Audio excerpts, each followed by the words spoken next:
Behold, the Jupiter P55. Real-life creepypasta. Creepy what? Creepy... Never mind.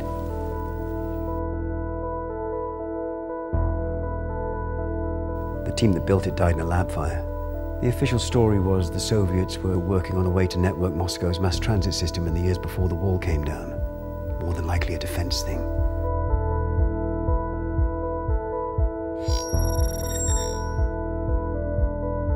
Nobody knows how to turn it on, and there's no obvious power supply.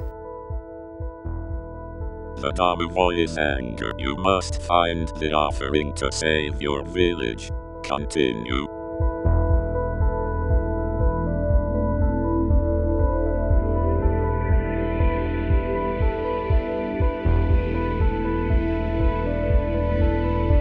Jesus Christ, what happened? Are you all right? The Jupiter. I was playing the game on the Jupiter. What game on the Jupiter?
Hello.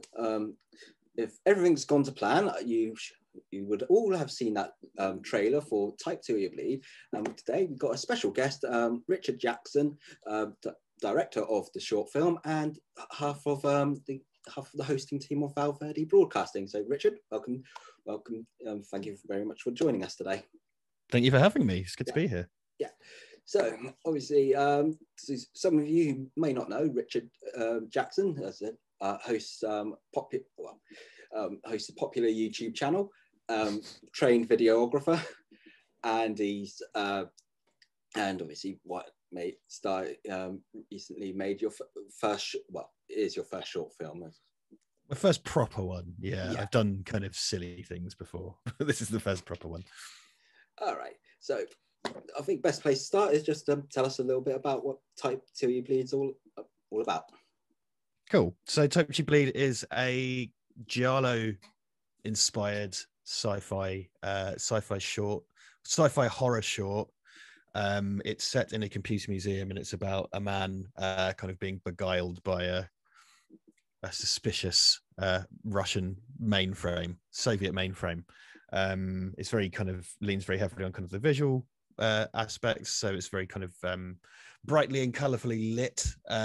It's got humor in it. It's got kind of quite a few jokes and kind of a kind of comedy horror angle to it, but it's more something horror. It's got some special effects, practical special effects, some CGI special effects, and quite a few interesting people working on it. And I think that's my summary. Cool, yeah, I just refreshed myself by re-watching the trailer just before recording it, starting this recording. Yes, it is quite interesting. I think seeing as well as some of your videos, you sort of like compare, well, as you already mentioned, it's Italian horror, is it? Into plus I sort of got, are you ready to play a game? You think of war games, and yes, I'm guessing the Polybius legend as well. Yeah, that keeps coming up. People keep asking me that, and not intentionally. Like looking at it now, ever since the first person brought it up, I was kind of like, oh yeah, it definitely is kind of that. Not intentionally, but yeah. Because the thing, our machine isn't an arcade machine. People seem to kind of confuse it for an arcade machine because it's an upright thing. but the kind of broad things of a, you know, sinister government experiment and a game that plays you and so on is all there. So yeah, there's a big element of Polybius to it. Yeah. So I was just thinking of it because thinking of it, obviously YouTuber Stuart Ashton, that's his second film, The Polybius Heist. Yes. Yeah. So I was just wondering besides from film influences, what directorial influences you might have had? So as in directors that have influenced it, you mean? Yeah. So yeah, the obvious one, the look of film, there's definitely kind of some moments I kind of borrowed from Suspiria, particularly the kind of blue and red shot that's in the trailer. So, you know, then we're talking about Dario Argento. I think more so it's a Lucio Fulci thing. I think it's a bit more kind of like a Fulci type thing. There's a bit of kind of perhaps Alex Garland in there, Charlie Brooker in a big way, not that Charlie Brooker directs particularly. Yeah. You know, I think it's got a real kind of it's very British is what I'm trying to say. I think the humor is quite British. When I looked at it, when I was writing it, I wanted the humorous bits to be sort of like a Reece Shearsmith and Steve Pemberton thing. So that kind of League of Gentlemen Inside Number 9 type flavor. I think it's quite dry in that sense. And it's something I noticed, which I know because obviously you reached out to me through Instagram, and I posted on Instagram. There's a comic by John Wagner and Carlos Esquerra, which is Necropolis, which is a kind of early to middle stage Judge Dredd story. And Carlos Esquerra co-created Judge Dredd, and I've always thought of it as like, hey, do you know what? This has a real Euro horror vibe to it, this comic. And it's one of these things that I don't read that often because I read it so much as a kid, I kind of don't need to, but I kind of like to pick it up. And after we filmed the film, I was like, do you know what? I'm going to sit in my chair and read some Necropolis just to unwind from, you know, this stressful week making a film. And I cracked it open. I just went, oh God, like there are exact lighting setups that look exactly. So I put it on my Instagram, like side by sides. There's exact lighting setups that look and angles that look exactly like things from Carlos Esquerra's work on Necropolis. So it's quite a broad, you know, thing. But Lucio Fulci in particular, my kind of thing, my kind of lazy capsule of it was if Lucio Fulci directed an episode of Black Mirror. So there you go, Lucio Fulci and Charlie Brooker.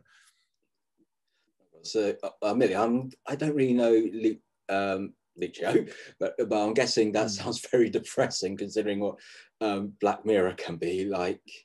Lucio Fulci stuff is very kind of silly. I think. All right. It's like, because Dario Argento stuff's quite worthy, isn't it? It's the kind of worthy horror. Yeah. Like Lucio Fulci's kind of like the cheap ass version, and it's all a bit silly and a bit nuts. So particularly, and some things that he's credited as doing that he didn't really do, most notably like Zombie 3. But Fulci, it's very dark. I mean, it seems like the New York Ripper and stuff like that. So it's very much the Italian horror mold.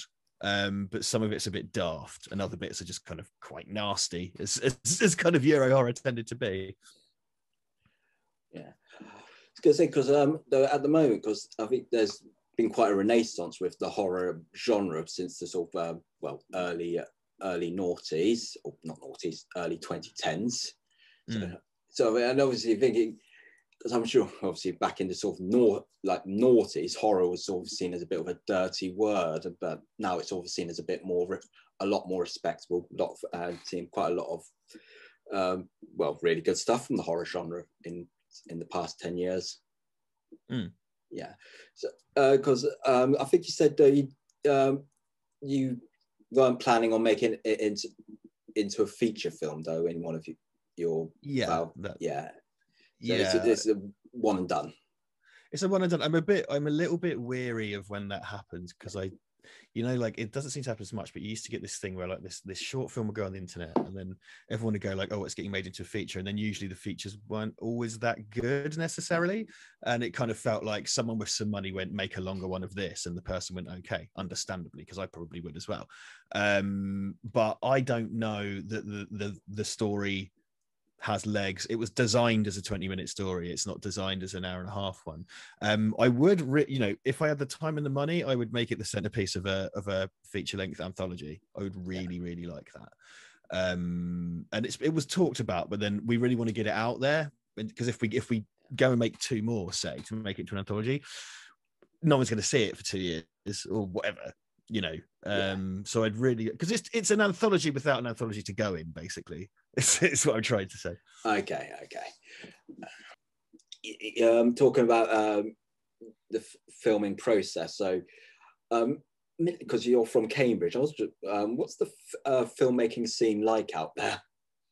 We're fairly proximate to London. Yeah. Firstly, so you're only ever kind of door to door. If I get to the train station on my bike and grab a train, I can be in King's Cross in an hour. And that's important because London kind of radiates out. I mean, there's a surprising amount going on here. I mean, I was able to crew the only person not from Cambridge on the crew. It was Mike, who came from London. Everybody else either lives in Cambridge or has lived in Cambridge. And the museum, so the computer museum that we filmed in, is run by the great Jason Fitzpatrick, who is also a prop master for films, and he's provided retro tech for Wonder Woman 84, the Mission Impossible movies, Black Mirror, oddly enough, Ready Player One.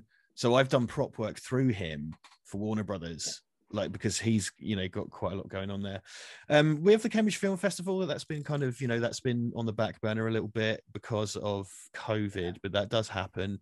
I did my degree here in film. My friends Toby Venables and Fliss, who wrote the film His House there from round the way. So it's here. It's not this huge kind of local Hollywood or anything, but we exist. I do kind of think that what we've done, it would be nice to get some local press on it, because I think a big part of the narrative of how the film got made was how cheap it was, and we're going to be like, we're from Cambridge and we made this cheaply, and we hope that might get us a little bit of press for when it comes for promotion and stuff like that. I remember what I was going to say now. Right. What's been the feedback so far on the film? Because you're planning on sending it out on the festival circuit, but what even people who worked on it think? Everybody, it's kind of it's a bit of a bubble, isn't it? The crew. So because we're all very close to it, so it's hard for us to say. But people involved in the, I have a 22-minute edit presently. I've shown it to a few of my friends and people in the industry that have helped me out. Mark Price, the great director, Mark Price, has been very, very. He's given a lot of his time to this project for free, including having me down to his flat to work on the edit. The equally great Brad Watson as well had eyes on it. It was positive so far. It's just it needs a little bit of fat taken out. We're very, very pleased with our special effects. We've got the great Rob Myers from ILM doing our CGI, which is a bit of a coup. That's really amazing.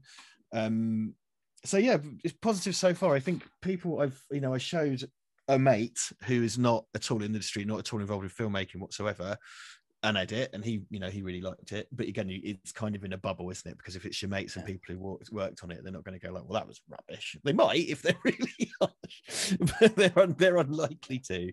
But I'm happy so far, crucially, and I think that's a big part of it, wasn't it? I suppose. Yeah.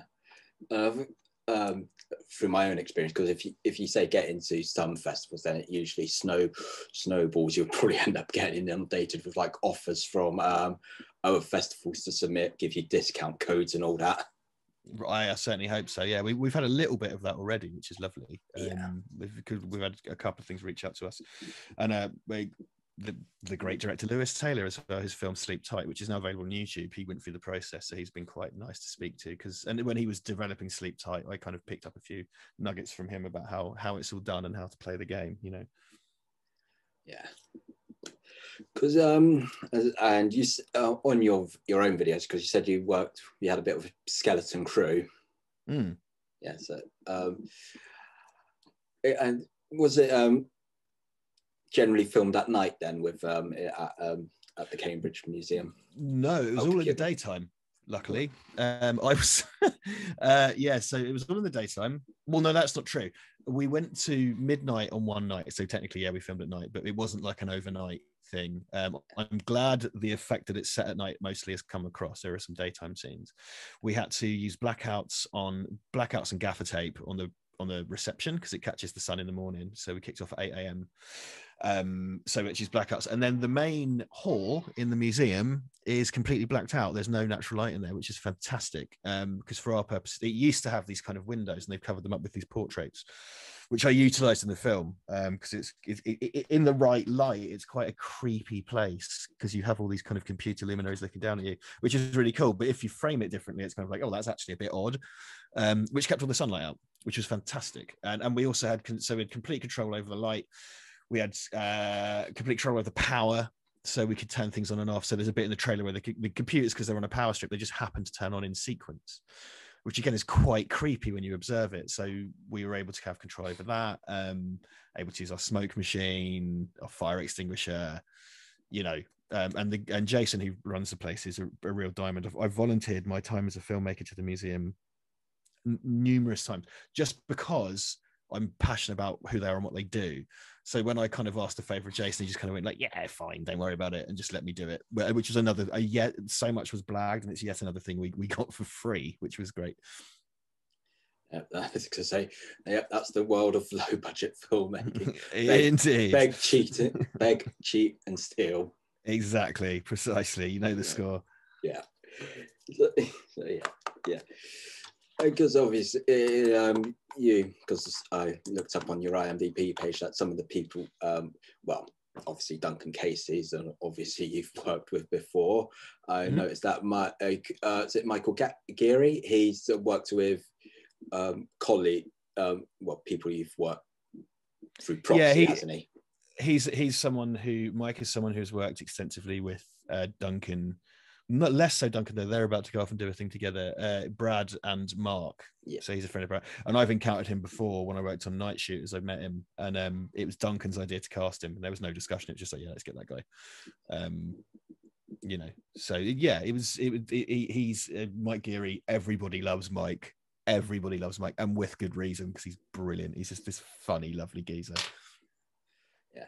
And I was going to say, obviously, Toby Venables. I have to be very careful about how to say that. He says script consultant. Yes. And he they just had a film out that's won a BAFTA in his house. And Toby was as you probably know, was my teacher at ARU. Yeah. So he's someone who was my teacher and became involved in the extended Val Verde crew. And I sent him my script to say, hey, professional screenwriter, can you have a butchers at this? Which he very kindly did, which is good. So yeah, these are all the kind of, I've managed to glom off a lot of other people's credibility, which is great. Well, as I describe filmmaking as when you're the director, everyone does the hard work and then you get all the credit. Yes, indeed, precisely. Surround yourself with talented people and steal all their credit. That's how it works. You're a trained videographer.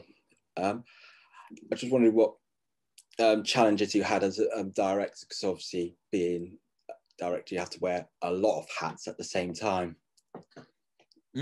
Yeah, so for this, I was also a cinematographer. And sound recordist.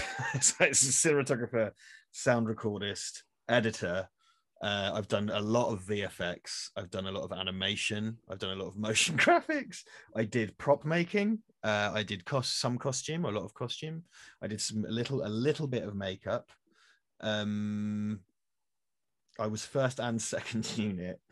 I've been picking up my hands. I act in it, so my head, my body from the neck down to hide my bald head, body doubling Duncan, is in one scene. My hands are in numerous scenes for inserts of switches being flipped and stuff like that. There's a ton of inserts that I shot in my house because I could, So I was taking this kind of mental itinerary the whole way through of what there are things on the day when Liz or Laura, who are kind of AD and location manager were kind of like, your next shot is this, and I would just go, doing it at home, don't worry about it, and then tick it off. So this one, you know, again, it was mostly a money saving thing, but I did a hell of a lot on this, and I've put a bunch in the credits. I've put loads of kind of fake names in, so I don't look like some kind of egotistical monster. And also the poster as well. Yeah, I was going to say, go for the Tommy Wiseau approach. Yes, indeed, yes, very much so. Yeah, slap it all over. I was going to say, sounds sort of like Robert Rodriguez when he made El Moriachi, because he pretty much had to do everything. Did everything, yeah, didn't he? Which is not to do down, by the way, the amazing crew we had. Because I've just, you know, I took on a lot, and a lot of it was in post-production after the fact, but like all of them were amazing. Like particularly, you know, I've given Liz the praises because she has never done it before. And in Laura as my AD, we had this amazing, you know, pro who kept things together. It's just been incredible. Yeah, because as I say, my own experience, I know what it's like with when you surround yourself with a good film crew. It's obviously worth their weight in gold. A great experience as well. Yeah, but since I'm not sure if you listened to my interview with Liv, it's going to be the questions I'm going to ask every filmmaker. Number one, any tips for any aspiring filmmakers? Be brutal. You just have to be disciplined and be brutal. You have to kill your darlings. You know, our film was littered with the corpses of darlings that I'd relentlessly slaughtered left and right. And that's something I picked up from my work in the professional sphere. Is like, if you can't do it, if getting one thing that if you can identify something as a luxury as you go, you might need to get rid of it. Yeah. You know, just be brutal. Yeah, I see. And second question would be, what's your dream project? Oh, well, that's easy. So I've already referenced the Judge Dredd book Necropolis. Yeah. I would love to do, like, you know, this, you know, Giallo meets John. I've kind of done, you know, I think it's kind of lazy to compare, but people always say John Carpenter was their influence, but it's kind of inescapable. But mine would be a kind of it would look like a cross between it would sound like John Carpenter, and it'd look like Dario Argento, and it'd be this $300 million kind of horror action movie. That would be, you know, I should have more imagination than that, but I don't. So I'm just going to go my favorite comic. Thanks, Kieran. That's what I'm going to do. I could say something about the human condition, but I'm just an idiot and I'm not able to write about all that. So I mean, you just go like the cool comic that I like. Thanks. I don't think you're an idiot. You're university educated, and you're very clearly quick-witted. Well, let's see. Wait till you see the film. You might change your mind. Oh dear, sorry. That's all right. So I'm going to move on to your because I said by trade you're a videographer. So because where did you get your training? Mm-hmm. I was just wondering where you got your training from. Mm-hmm. Well, so yeah, I did a degree in film, but that's very, very kind of theoretical, and I do think the theory was very important. I had the option to do practical stuff when I was there, but I chose not to because it just wasn't practical, because I did a lot of my degree when I had a full-time job. I was in a part-time degree and a full-time job, so it wasn't practical for me to run off and do group work. So a lot of my basic training, how to light a scene, how to, you know, aperture, ISO, shutter speed, all the very basic stuff I got from my degree. The rest was from YouTube, and particularly because technology has moved on so much since I finished my degree. I've learned a hell of a lot from YouTube. It's an incredible resource, and also a little bit from Skillshare over the years. But YouTube and other filmmakers and experience and practice, I did a hell of a lot. What I did was I managed to talk my old full-time job into letting me do video for them on their time. So I kind of gave myself an apprenticeship at a completely unrelated job. And had a little basic DSLR and got into using different lenses and different lights and stuff like that, and kind of just built up my skill set over time until I was ready to go pro. I see. I see. And so, what sort of general work do you usually get? I do lots of. I mean, the big demand really is for content for social media, or internal training videos, things like that. So it's a very good way to learn. The reason I got into this was with the end game of becoming a narrative filmmaker, and I thought I might as well be getting paid to use my craft and skills with an end to becoming a narrative filmmaker instead of just sitting in a random job and daydreaming.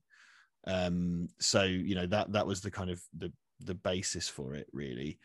But we did, I do animation. Over lockdown I've had to do lots of Zoom calls edited together. I had a very big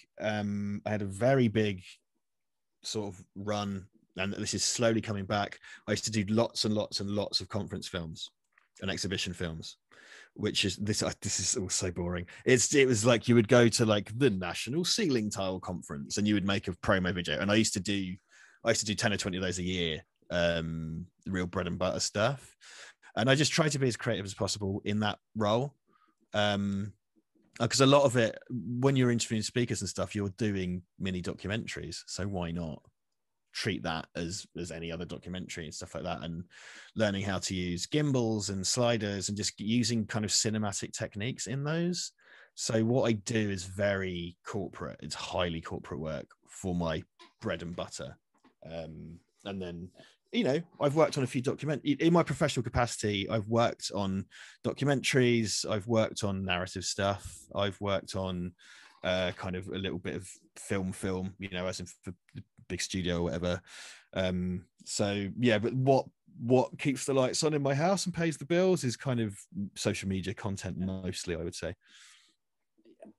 Yeah. I was going to say, I'm guessing because with Cambridge, you obviously got lots of science and research firms, and I'm guessing are they usually the type of clients you have? Yeah, well, I just did something at the Royal Society of Chemistry a couple of weeks ago. I don't work a lot. I actually don't tend to work a huge amount in Cambridge, oddly. I tend to sort of work in London or Birmingham or, Manchester, Liverpool. So I travel a lot. But yeah, no, so we've got like you as you point out, there's a lot of biotech here, a lot of tech here. Yeah. Obviously I work with the museum. There's an airport here. I work with the airport sometimes through someone else's company as a freelancer, as a camera op. Cambridge University, of course, I've done a few bits there, a few different bits there, owing to the fact that they're a huge local employer and they basically own Cambridge. So, it's inevitable that one way or another you're going to end up working with them. Yeah. Just because I'm a bit of a sports fan, do you ever done any sports because obviously Cambridge has 2 football clubs? Yeah, no, because I'm not really a sports fan particularly. I have done. I filmed a video with Katie Omerod. She was a Team GB Winter Olympic snowboarder, and we went to the big indoor ski place is at Milton Keynes, I think, to film a video with her for an energy company. So that was lots of kind of high shots. But I got a cool. It used to be in my showroom. I think it might still be a cool kind of high frame rate thing of her. She used to do these kind of 360 flips, and I got some cool kind of high shutter speed, high frame rate kind of 360 flip stuff. Sports, no, not so much. I'm just trying to think. I've forgotten more than I remember in terms of the jobs I've done over the years. But yeah, not so much. Just a good old Katie Armorod from Yorkshire. All right. So just having seen that on your IMDb page, you've got some experience working in documentaries as well. Mm-hmm. So yeah.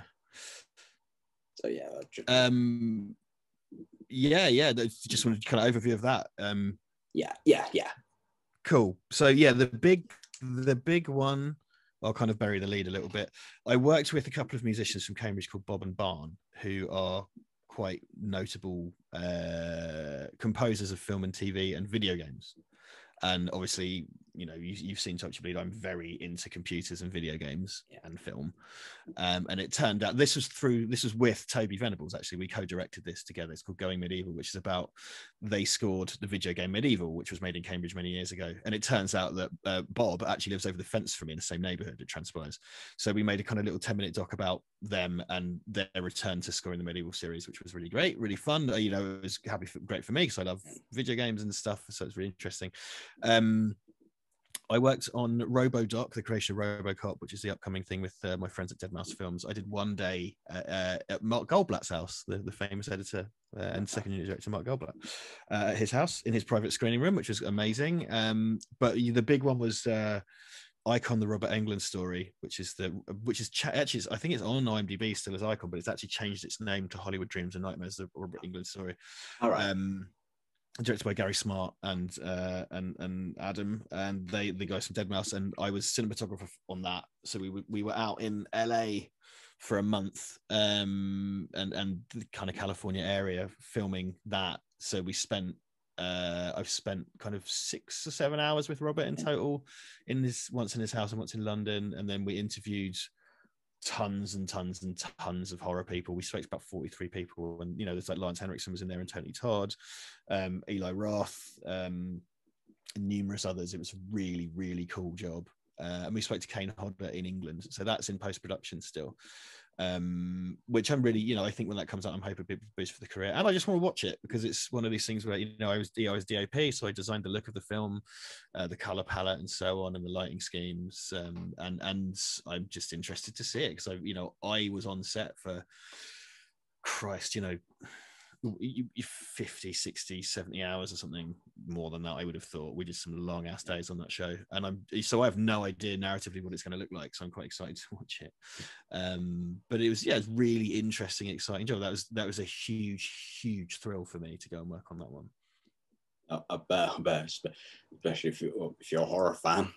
Yeah, exactly. And I am that, so as you can probably tell from my film. So yeah, really, really, really exciting to work on that. Yeah.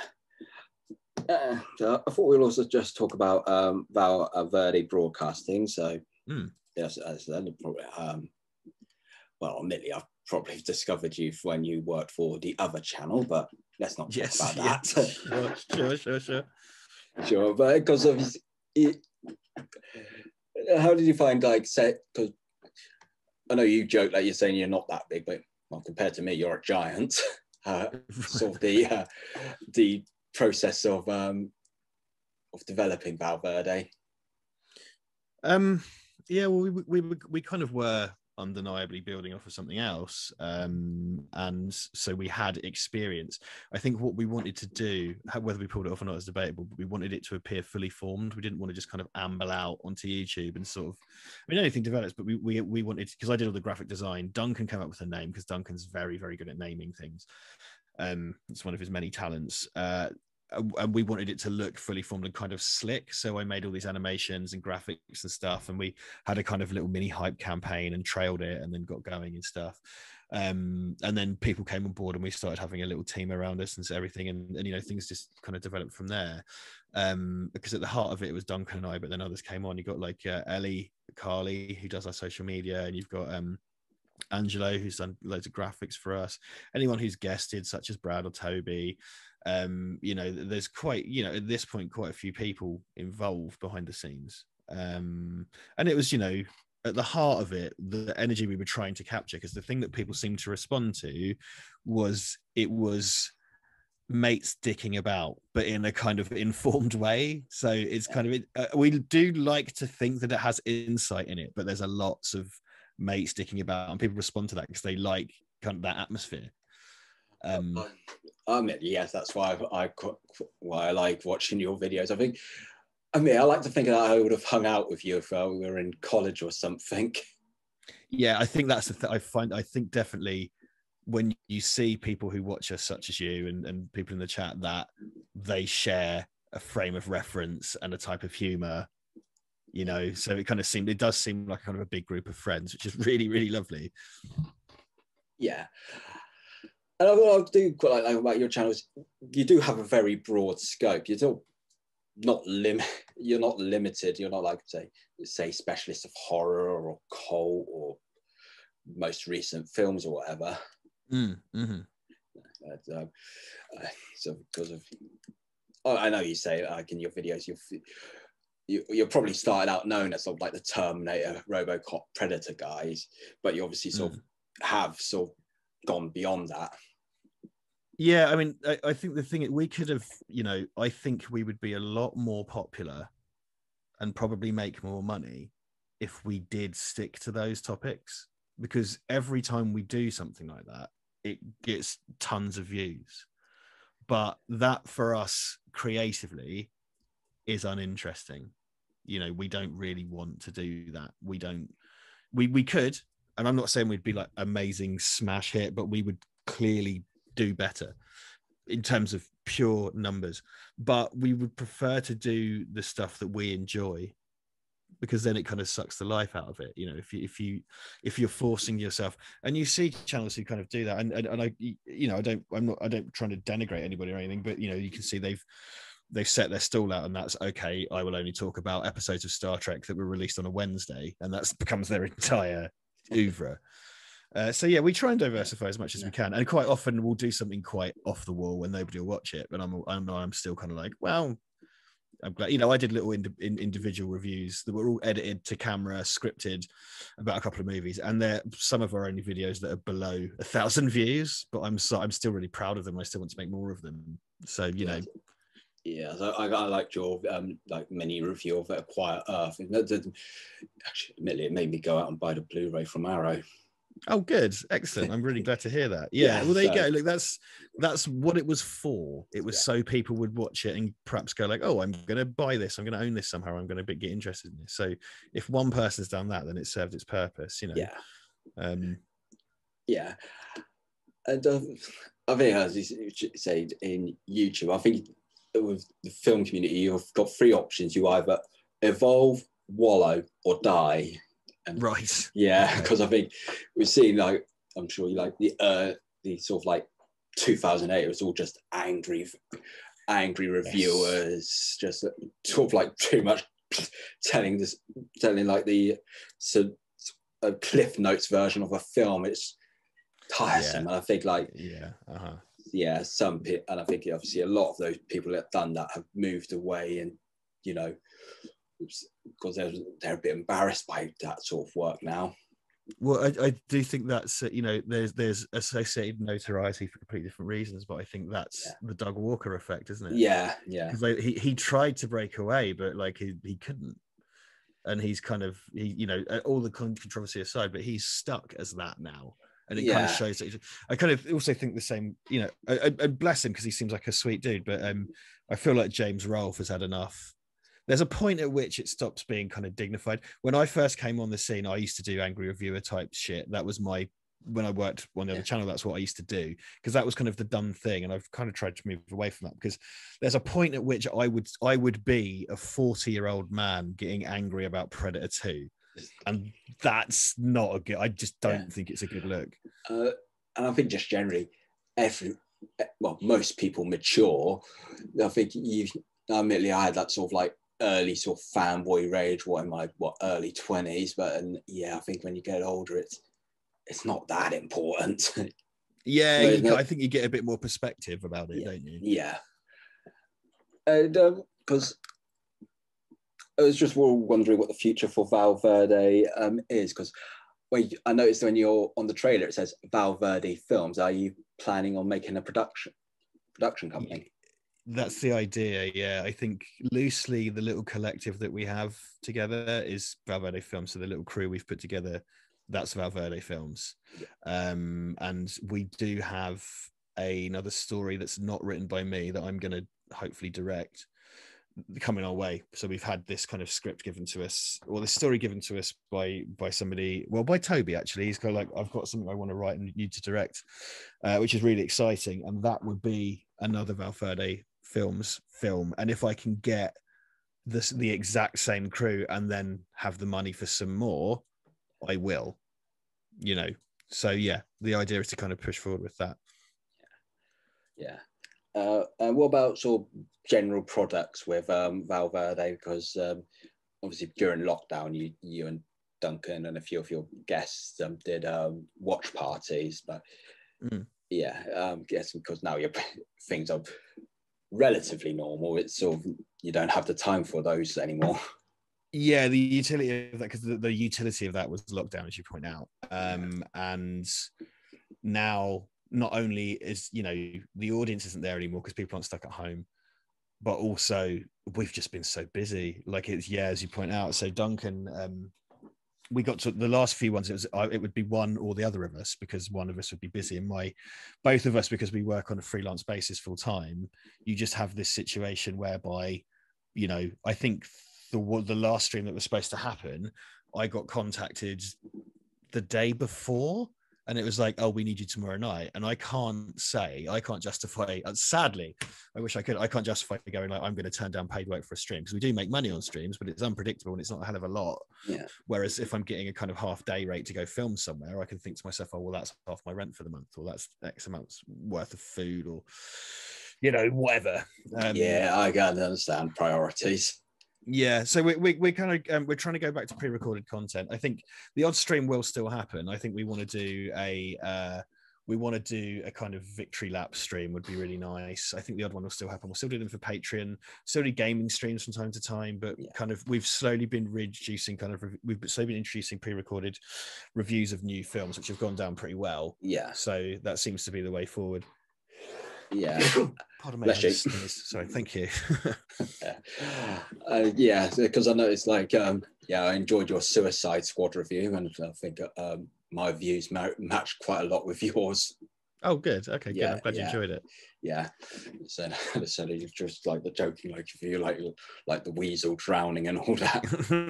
Yeah, it's so much fun. Much fun. What about It Ain't Broke? Are you planning on bringing that back? That's a solid maybe, because we talked for ages about revamping that, and we had some really nice ideas to revamp that as a format. But the practice, because Duncan lives quite far away, and now there's a little baby in the mix. So I honestly just don't know. I'd like to. It'd be great. I think it really would, but it's hard to say. Yeah. If we did it would be different, I think. Bit more zhuzh. I see. What about any other shows? Have you anything you can tell us? I'm probably going to do some. I want to do some more pre-recorded stuff in the style of what we just discussed at the Quiet Earth. I want to do one about Stone Cold, the film with Brian Bosworth, which is just this insane 80s action film about bikers that kind of failed at the box office, which I think is just amazing.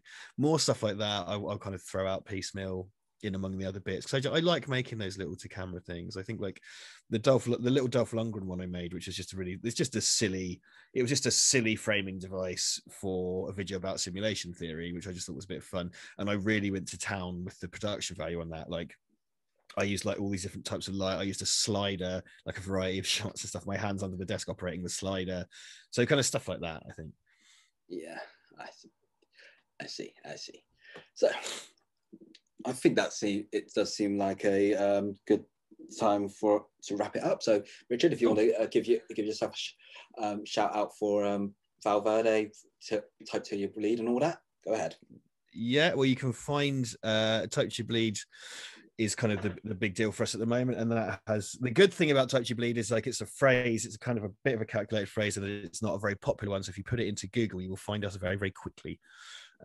So you mostly, Instagram and on our channel Val Verde Broadcasting, and if you put Val Verde Broadcasting into Google as well, you'll get the same thing. We'll come up pretty quick, and you can find quite a stuff by us there. And I'll do my usual bit. So yeah, thank you very much for listening. Like us on like Pop Culture Maniacs on Facebook, Twitter, Instagram. Subscribe to the YouTube channel.